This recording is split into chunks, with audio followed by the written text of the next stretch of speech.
Hello, Radhe Radhe. कैसे हैं आप सभी? आई होप आप सभी अच्छे हैं और आपकी सीटेट की प्रिपरेशन भी हो चुकी होगी। जिन बच्चों का कल सीटेट का पेपर है उन बच्चों के लिए मैं बेस्ट ऑफ लक बोलने आई हूँ।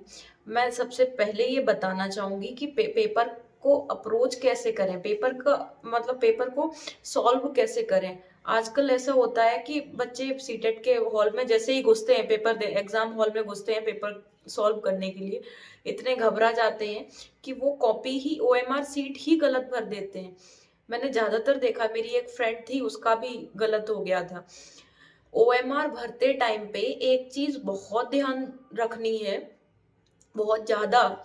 जिन बच्चों ने फॉर्म में हिंदी लैंग्वेज फर्स्ट में भरी है और इंग्लिश लैंग्वेज सेकंड में, वो पेपर में भी वैसे ही भरनी है जैसे उन्होंने फॉर्म में भरी है।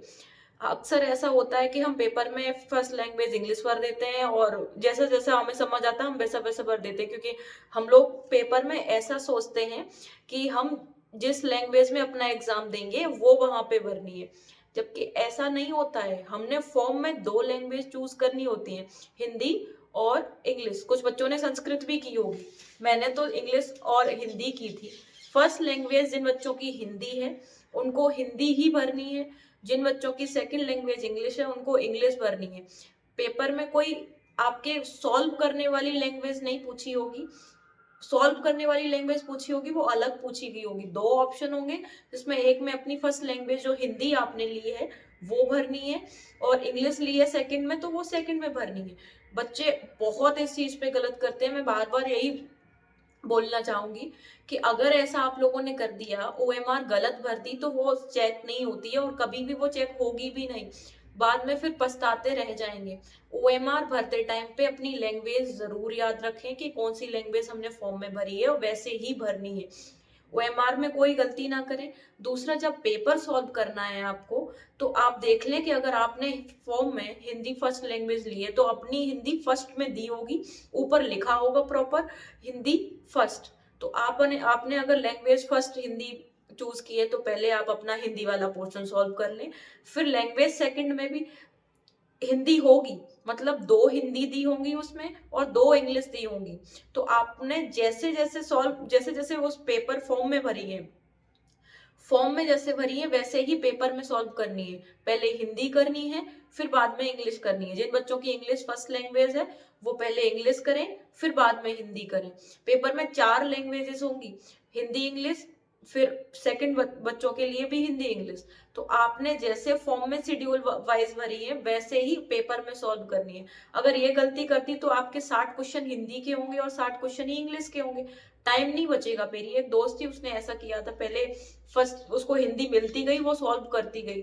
जब वो 40-50 क्वेश्चन हिंदी के सॉल्व कर चुकी थी फिर उसे नजर आया कि ये तो बहुत ज्यादा हिंदी के क्वेश्चन है। तो ऊपर लिखा था उस पे पेपर हिंदी 2 हिंदी 1। हिंदी 1 वाले बच्चों का मतलब है, मतलब हिंदी लैंग्वेज जिन बच्चों ने फर्स्ट चूज की है वो हिंदी 1 है, और हिंदी 2 मतलब जिन बच्चों ने second language in Hindi choose की है उनके लिए। तो पहले तो आप ये ओएमआर में सही भरें और पेपर में भी अच्छे से यही पैटर्न फॉलो करें। दूसरा, हमने बताया आपको इंग्लिश सबसे लास्ट में सॉल्व करना, क्योंकि पैसेज टाइम बहुत ज्यादा ले जाता है, और मैथ्स बाद में कर लेना। दूसरा, 5 सब्जेक्ट थे, 90 नंबर पे पहले कमांड बनानी है और 60 नंबर पे बाद में। इंग्लिश अगर आप बाद में करेंगे तो आपका इसका बहुत फायदा मिलेगा, क्योंकि पैसेज टाइम ले जाता है। और सारे 150 क्वेश्चन के 150 जितने क्वेश्चन है पूरे सॉल्व करके आने हैं। ओएमआर में बिल्कुल भी ये नहीं कि दो क्वेश्चन छोड़ दें, क्योंकि नेगेटिव नहीं है। तो आपको अगर नहीं आ रहा है तो तुक्का लगा के भी आप सॉल्व कर सकते हैं, उसमें कुछ तो आपको फायदा मिलेगा ही, क्योंकि नेगेटिव नहीं है तो जाएगा नहीं। क्या पता तुक्के में आपके 4 क्वेश्चन सही हो जाए और इससे आपका सीटेट निकल जाए। तो आप, और आपकी कंपटीशन खुद से है, तो आप 150 क्वेश्चन पूरे सॉल्व करके आए और घबराए नहीं बिल्कुल। लैंग्वेज और ओएमआर को अच्छे से सेट करके जाएं, अपना ओएमआर बहुत अच्छे से भरें और पेपर हॉल में बिल्कुल घबराने की जरूरत नहीं होती। सीटेट एग्जाम बहुत इजी होता है। पेपर 1 वाले बच्चे खासकर रिवीजन अब पेपर की तैयारी तो हो ही चुकी होगी। अब जिन बच्चों को ये डर लग रहा है कि अभी मेरी तैयारी नहीं हुई है, वो अब पेपर ना लगाएं, रिवीजन जितना हो सके उतना रिवीजन कर लें, बाद बाकी वो अब रेस्ट करें, कल अच्छे से पेपर दें। जिन बच्चों का कल पेपर है उनके लिए मेरी तरफ से बेस्ट ऑफ लक। सबका सीटेट निकलेगा, सीटेट इतना ईजी एग्जाम है, अगर ये भी नहीं निकलता है तो समझ लीजिए कि आपने पढ़ाई में कहीं ना कहीं कमी की है, वरना सीटेट हर साल हर 6 महीने बाद आता है और बच्चे बहुत अच्छे से निकाल रहे हैं।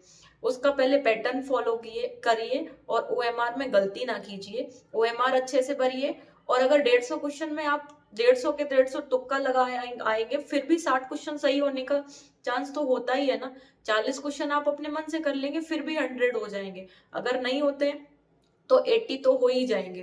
बस क्वेश्चन छोड़ना एक भी नहीं, 150 क्वेश्चन पूरे करके आना। कंपटीशन नहीं है बिल्कुल भी, और ना कोई उसमें मेरिट बनती है। आपको 82 क्वेश्चन लाने हैं यार, और जनरल के लिए 90 क्वेश्चन करने हैं सही। तो बेस्ट ऑफ लक जिन लोगों का कल पेपर है, अच्छे से पेपर दें, घबराए ना। सीटेट बहुत इजी एग्जाम है। और हमारी ये वीडियो ठीक लगी हो तो चैनल को सब्सक्राइब करें, लाइक करें, शेयर एंड प्यारा सा कमेंट करें। Love you all and best of luck.